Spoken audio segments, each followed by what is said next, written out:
اہل سنت کو 105 علوم پر 105 علوم پر امام اہل سنت امام احمد رضا خان 105 علوم پر کامل مہارت حاصل کی. اس نے اعلیٰ حضرت نے جو ترجمہ کر دیا بس وہ ختم. اعلیٰ حضرت کیا ترجمہ کرتے ہیں؟ یا ایھا النبی، اے غیب کی خبریں دینے والے. لفظ نبی کا ترجمہ کیا، اے غیب کی خبریں دینے والے، اے غیب کی خبریں دینے والے. یقیناً ہمارے آقا غیب کی خبریں دینے والے ہیں. ہمارے آقا غیب کی خبریں دینے والے. لفظ نبی کا ترجمہ ہے خبریں دینے والا، غیب کی خبریں دینے والا، چھپی باتوں کو بتانے والا. اللہ نے محبوب کا یہ وصف، اس وصف کے ساتھ محبوب کو یاد کیا، اے غیب کی خبریں دینے والے، اے غیب کی خبریں دینے والے. اچھا حضور کا مقام دیکھیں رب کی بارگاہ میں. دیگر انبیاء کو نام سے پکارا. آدم علیہ السلام کی باری ہے، یا آدم اسکن انت وزوجک الجنہ، اے آدم تم اور تمہاری زوجہ جنت میں رہے. حضرت ابراہیم علیہ السلام کی باری ہے، یا ابراہیم قد صدقت الرؤیا، اے ابراہیم تم نے خواب کو سچ کر دکھایا. موسیٰ علیہ السلام کی باری ہے، یا موسیٰ انی انا اللہ، اے موسیٰ میں اللہ. عیسیٰ حضرت یحییٰ علیہ السلام کی باری ہے، یا یحییٰ خذ الکتاب بقوہ، اے یحییٰ کتاب کو مضبوطی سے پکڑ، کتاب کو مضبوطی سے پکڑ. سب کو نام سے پکارا. لیکن جب محبوب کی باری ہے پورے قرآن میں کہیں بھی محبوب کو نام سے نہیں پکارا، کہیں بھی نام سے نہیں پکارا. کہیں پکارا یا ایھا الرسول، کہیں پکارا یا ایھا النبی، کہیں فرمایا طٰہٰ، کہیں فرمایا یاسین، کہیں فرمایا یا ایھا المزمل، کہیں کہا یا ایھا المدثر. جب بھی پکارا حضور کو لقب سے یاد کیا ہے، کہیں بھی حضور کو نام سے نہیں پکارا. تو دیگر انبیاء کو نام سے پکارا. اور محبوب کی باری آئے تو محبوب کو یا ایھا النبی، اے غیب کی خبریں دینے والے، یا ایھا الرسول، اے رسول، طٰہٰ، اے سردار، یاسین، اے محبوب، یا ایھا المزمل، اے بالا پوش، یا ایھا المدثر، اے چادر اوڑھنے والے. جب بھی یاد کیا ہے لقب سے یاد کیا، کہیں بھی نام سے نہیں پکارا. پتہ چلا کہ دیگر کے مقابلے میں، دیگر انبیاء کے مقابلے میں اللہ کی بارگاہ میں محبوب کا مرتبہ سب سے بلند و بالا، سب سے بلند و بالا رب نے مرتبہ عطا فرمایا. تو یہاں تک کہ یا ایھا النبی، اے غیب کی خبریں دینے والے، اے غیب کی خبریں دینے والے. محبوب یقیناً غیب کی خبریں دینے والے. قرآن و حدیث میں موجود ہے. قرآن میں رب کہہ رہا ہے وما هو علی الغیب بدنین، یہ نبی غیب بتانے میں بخیل نہیں، یہ نبی غیب بتانے میں بخیل نہیں. قرآن کہہ رہا غیب بتانے میں بخیل نہیں ہے. لیکن کسی کو کہا ہے کہ خرچ کرنے میں بخیل نہیں، تو مطلب کیا ہوگا؟ خوب خرچ کرتا.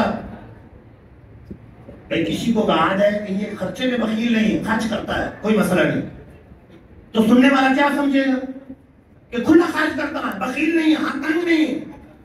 اور رب محبوب کے بارے میں قرآن میں غیب کی خبریں دینے کے بارے میں کیا فرما رہا ہے؟ وما هو علی الغیب بدنین، یہ نبی غیب بتانے میں بخیل نہیں ہے.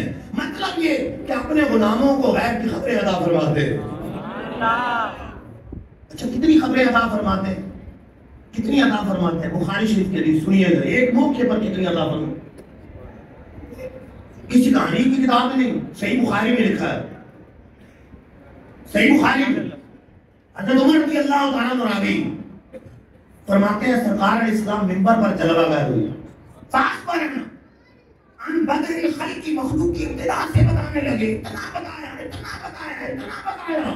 حتی داخل اہل الجنت منازلهم وداخل اہل النار منازلهم، یہاں تک کہ جنت میں اپنے ٹھکانوں پر اور جہنم میں اپنے ٹھکانوں پر چلے گئے. حضور نے شروع سے لے کر آخر تک تمام غیب کی خبریں اپنے غلاموں کو عطا فرما دی.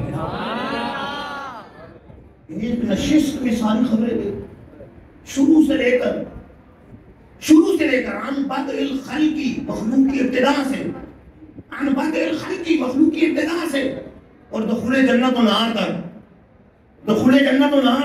ساری غیب کی خبریں اپنے غلاموں کو عطا فرمائے. اچھا محدثین کا کیا عقیدہ ہے؟ کوئی یہ سمجھ ہو سکتا ہے 2-4 واقعات بتائے ہوں، کچھ واقعات بتائے ہوں، تھوڑی باتیں بتائی ہوں، بیچ میں سے بتایا ہوں. محدثین کیا کہتے ہیں؟ بخاری کے اندر حدیث ہے، شارح بخاری علامہ عینی عمدۃ القاری میں لکھتے ہیں، شارح بخاری علامہ ابن حجر اسقلانی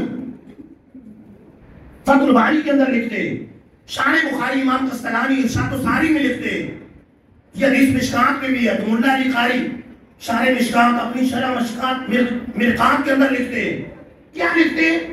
فرماتے ہیں حضور نے جو ایک محفل میں شروع سے لے کر آخر تک تمام غیب کی خبریں دی ہیں، یہ تھوڑے وقت میں اتنی خبریں دے دینا، یہ میرے آقا کا معجزہ۔ استثناء نہیں کیا، یہ نہیں، حالانکہ مجلس بڑی لمبی تھی، ایک نماز ٹائم ہوا، نماز پڑھی، پھر نماز پڑھی، جیسا زور کا ٹائم ہوا، پھر عصر کا ٹائم ہوا، پھر مغرب پڑھی، پھر دوبارہ، پھر عشاء پڑھی، پھر دوبارہ، اتنی لمبی مجلس تھی۔ تو یوں ہو سکتا تھا کہ بھائی کوئی 2-4 ہزار خبریں دی ہوں، 5,000 خبریں دی ہوں، کوئی اتنے واقعات بتائے ہوں، نہیں، انہوں نے ادھر استثناء نہیں کیا، بلکہ کیا کہا؟ ادھر تخصیص نہیں کی، بلکہ کیا کہا؟ اس کو تو اپنے عموم پہ رکھا کہ ساری خبریں حضور نے دی ہیں، شروع سے آخر تک ساری خبریں دی ہیں، ہاں یہ بتایا کہ تھوڑے وقت میں اتنی خبریں دے دینا، یہ حضور کا معجزہ، یہ سرکار کا معجزہ۔ دیکھیں مولا علی رضی اللہ تعالیٰ عنہ کی کرامت تھی کہ گھوڑے کی ایک رکاب میں پاؤں رکھتے، گھوڑے کی دوسری رکاب میں پاؤں رکھنے سے پہلے پورا قرآن مجید ختم کر لیا کرتے، ان کی کرامت پورا قرآن پاک، جیسے موٹر سائیکل کے ایک پیڈل پہ پاؤں رکھے، دوسرے پیڈل پہ پاؤں رکھنے سے پہلے پورا قرآن پاک ختم ہو جائے، یہ مولا علی کی کرامت ہے۔ گھوڑے کے ایک رکاب میں پاؤں رکھتے، دوسری رکاب میں پاؤں رکھنے سے پہلے پورا قرآن ختم کرتے تھے۔ اور جو مولا علی کی بھی آنکھاں ہیں، سرکار دو عالم صلی اللہ علیہ وسلم، تو شروع سے ابتدائی خالق سے لے کر دخول جنت و نعیم تک ساری غیب کی خبریں ایک محفل میں حضور نے اپنے غلاموں کو عطا فرمائی۔